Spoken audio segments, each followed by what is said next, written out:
begitu, lalu dapat hasil seperti itu, dan karena sama-sama nggak ngerti ya orang yang dengar ya nggak ada protesnya begitu ya, ya sama-sama ikut begitu. Nah sekarang coba kita bahas dalam siaran Akar Ibrani ini, memang kita ingin menggali hal-hal seperti ini untuk menjelaskan sebetulnya apa yang menjadi masalah ya.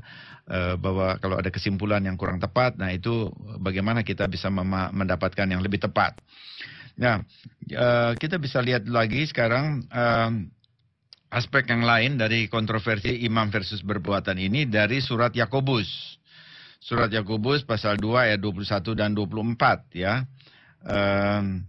Jadi kita lihat di sini apa yang dinyatakan oleh ini juga seorang rasul juga, yaitu Yakobus, dan dia adalah adik dari atau saudara dari Yesua HaMasiah.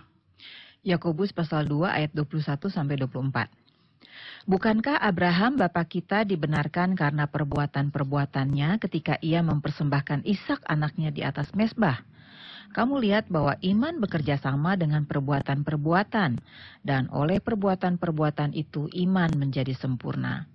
Dengan jalan demikian genaplah nas yang mengatakan, lalu percayalah Abraham kepada Elohim, maka Elohim memperhitungkan hal itu kepadanya sebagai kebenaran. Karena itu Abraham disebut sahabat Elohim.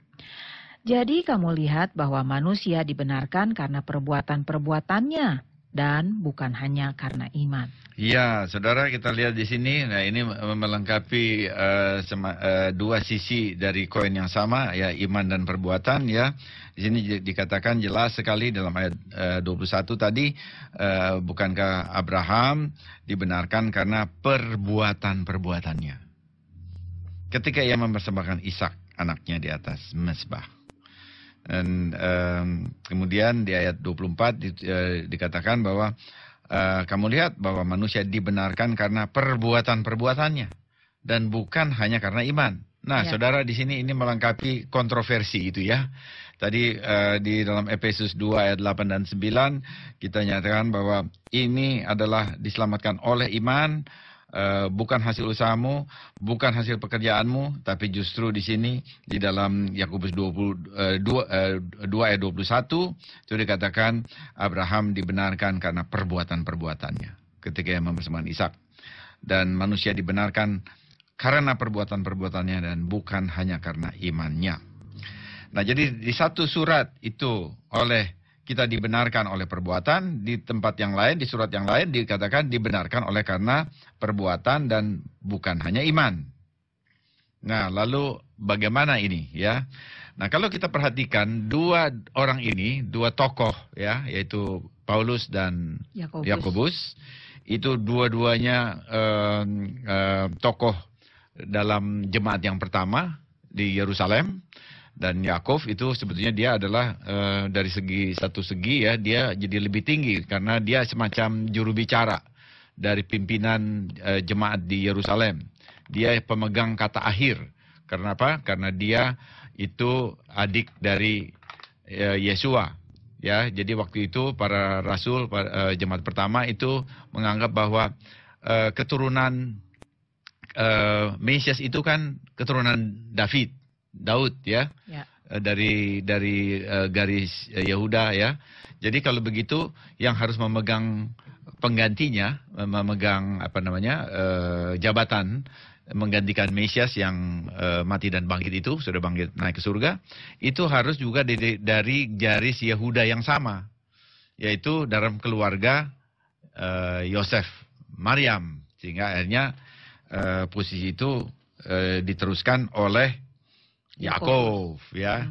Nah, tetapi tentu saja dalam hal firman Tuhan itu Yesua juga memilih Rabi Shaul ya untuk menjadi rasul, sehingga dua orang ini menjadi tokoh yang mempunyai kedudukan yang penting, menjadi pilar-pilar dari jemaat di Yerusalem saat itu. Nah, kelihatannya ada pertentangan, tapi kemudian ini bukan pertentangan. Saya katakan ini bukan pertentangan. Ada orang-orang yang ingin menjatuhkan Alkitab, memakai ini sebagai pertentangan, seakan-akan Alkitab tidak konsisten satu sama lain. Ya, tidak benar. Ya, Dan justru di sini saya ingin menjelaskan supaya kita mempunyai pemahaman iman yang benar. Nah, kedua orang ini tetap memakai bukti ayat, proof text dari Torah. Jadi dua-duanya memakai Torah sebagai landasan. Itu perhatikan bahwa Rasul Paulus itu pegang Torah waktu dia tulis surat Galatia. Waktu dia nulis surat Efesus, dia pegang Torah. Torahnya tidak dibuang, dia pegang, dia baca.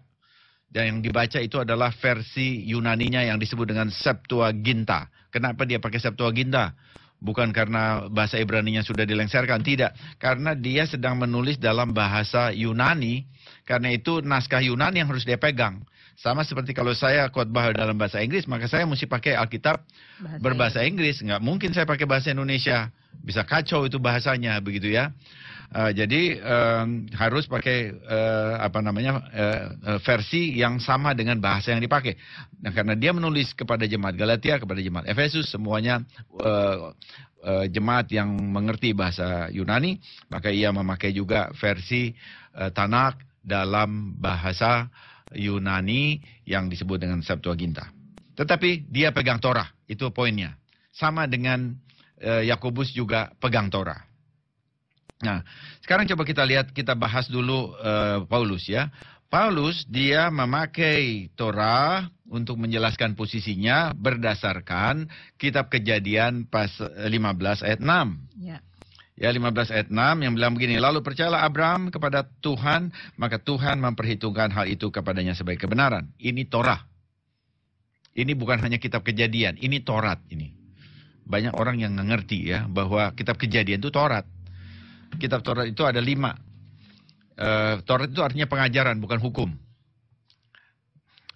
Bahasa Ibraninya begitu. Jadi Kejadian, Keluaran, Imamat, Bilangan dan Ulangan itu Taurat. Jadi Kejadian itu Taurat. Jadi waktu Paulus menulis bahwa di sini dia kutip di dalam Galatia pasal 3 ayat 6, dia tulis itu ya.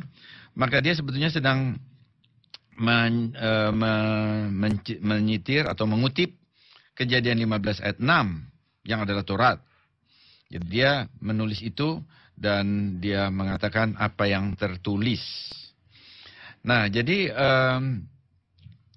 dengan dia mengutip Abraham, itu sebetulnya dia sedang menyatakan bahwa seorang itu bisa dibenarkan oleh Tuhan itu hanya karena imannya. Itu karena imannya. Dan itu benar, tidak ada yang lain. Imannya kepada siapa? Kepada Mesias, Yesua. Ini dia tulis kepada jemaat di Galatia, iman kepada Yesua Mesias. Nah, Abraham juga sama seperti itu. Jadi sama seperti Abraham, kita juga melakukan hal yang sama. Orang percaya, bangsa-bangsa juga melakukan yang sama. Abraham menanggapi kedaulatan Tuhan dengan memilih iman, sehingga ia dipandang sebagai orang benar. Nah, dan itu terjadi sebelum ia disunat, ya, sebelum dia disunat. Nah, sunat tadi saya katakan bahwa itu adalah bagian dari pekerjaan, bagian dari perbuatan Taurat, bagian dari ergonomos. Karena sunat itu adalah bagian dari prosedur proselyte, ya. Padahal tadi dia menolak orang harus proselyte waktu sudah percaya kepada Yesus Mesias, lalu ingin diterima sebagai anggota umat kebenaran, harus proselyte. Dia tolak. Paulus menolak pengajaran seperti itu. Nah, jadi waktu dia mengatakan, dia memakai contoh Abraham, dia sedang membatalkan atau mematahkan argumen bahwa Abraham itu juga memang akhirnya kan dia disunat, tetapi dia katakan bahwa dia sudah dibenarkan sebelum. Sebelum disunat. Sudah harus paham ini ya. Ini dasar pemikirannya. Ini satu pemikiran yang kuat ya. Jadi dan ini memang dalam surat Galatia ini ada argumen yang banyak. Dan kita tidak bisa membaca ini dengan terlalu santai begitu. Kita mesti menggalinya. Nah, kemudian kita sekarang lihat di situ, lalu dia menekankan bahwa iman sebelum perbuatan.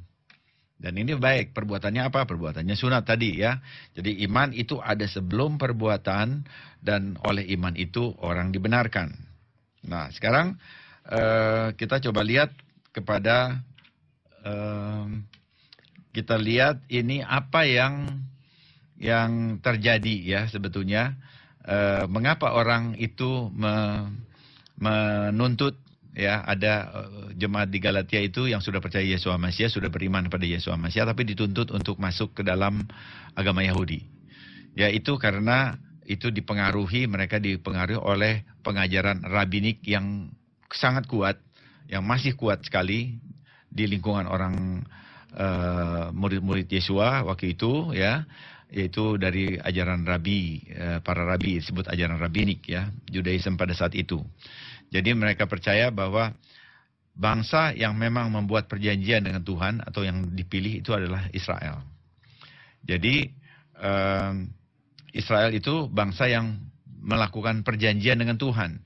Bangsa-bangsa lain tidak ada yang memegang perjanjian dengan Tuhan. Tidak ada satupun. Yunani tidak, Italia juga enggak, Amerika juga tidak, Arab juga tidak, ya, semua bangsa tidak ada kecuali Israel pada waktu itu, ya. Jadi kalau begitu, kalau ada orang yang mau diterima sebagai umat perjanjian, logikanya adalah orang itu harus masuk jadi bangsa Israel, masuk jadi agama Yahudi begitu. Karena itu lakukanlah prosedur ini, logikanya begitu, ya. Jadi bangsa ini yang sebetulnya memegang status perjanjian. Bangsa inilah umat perjanjian.